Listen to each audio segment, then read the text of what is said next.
एक दिन वीरेंद्र और आशा में प्रेम हो गया, लेकिन वीरेंद्र एक गरीब परिवार से था। इस बात से आशा के माता पिता भी खुश नहीं थे, लेकिन वीरेंद्र ने फैसला किया कि वह न केवल आशा को पत्नी स्वीकार करेगा, बल्कि उसके माता पिता को भी समझाकर अपने माता पिता की तरह स्वीकार करेगा।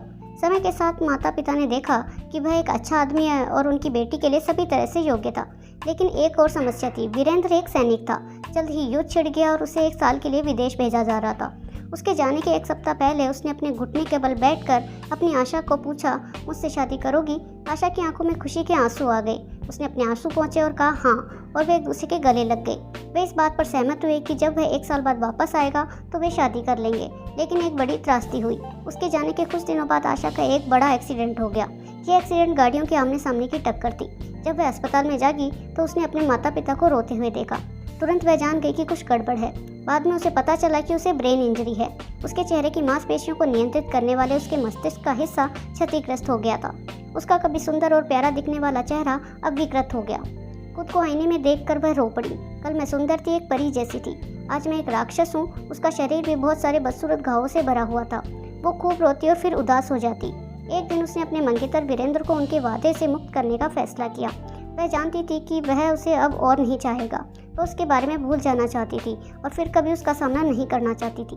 1 साल तक सिपाही ने कई पत्र लिखे, लेकिन उसने कोई जवाब नहीं दिया। उसने कई बार फ़ोन किया, लेकिन उसने कॉल रिसीव नहीं किया। हालांकि वह ऐसा करना नहीं चाहती थी, पर वो मजबूर थी।